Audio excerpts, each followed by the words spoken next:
Washington's top diplomat sat down with Pope Leo during a trip to the Vatican today. U.S. Secretary of State Marco Rubio's visit comes after weeks of unprecedented attacks from President Donald Trump directed at the pontiff.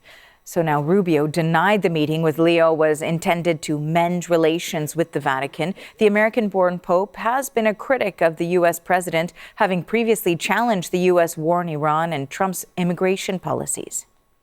The CBC's Willie Lowry is following this story from Washington. Willie, this meeting comes at a time of unprecedented strain, as we've been discussing, between the Vatican and Washington. What do you think Marco Rubio hoped to achieve during this meeting today?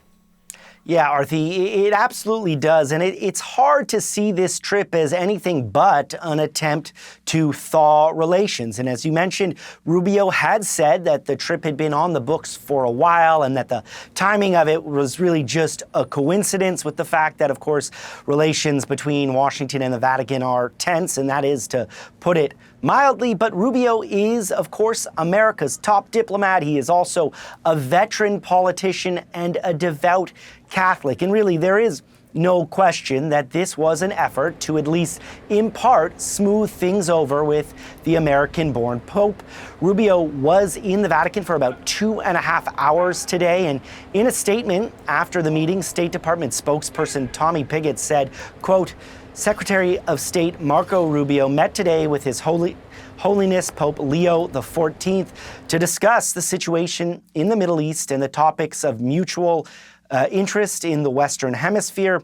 The meeting underscored the strong relationship between the United States and the Holy See and their shared commitment to promoting peace and human dignity," end quote there. And the fact that the State Department stressed that strong relationship is interesting, and it should be noted that the Vatican just moments ago released their own statement, and they said, quote, that Pope Leo and Rubio renewed shared commitment to cultivate good bilateral relations between Holy See and the U.S. So it really does appear to be an effort to have improved relations between the Holy See and, of course, Washington.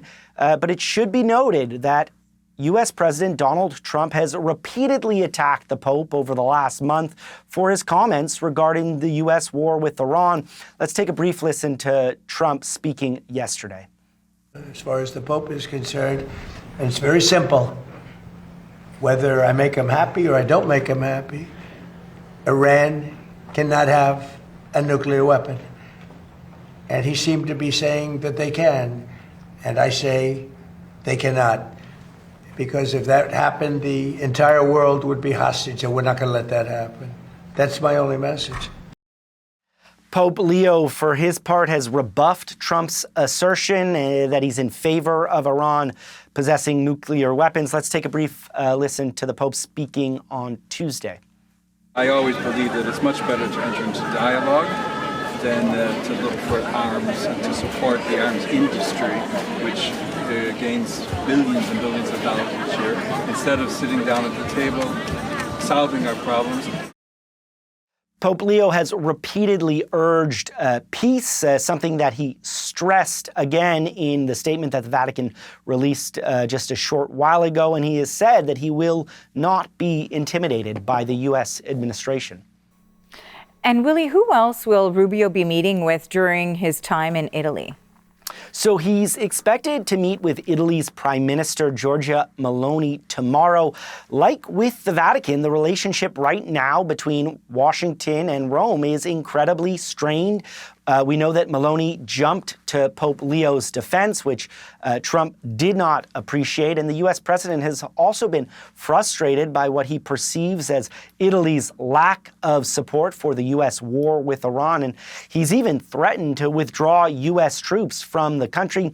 Important to note here, there are an estimated 12,000 to 13,000 troops currently in Italy. Now, Meloni has said that she would not support the U.S. withdrawing those troops. Thanks for the latest on this, Willie. That is the CBC's Willie Lowry reporting from Washington.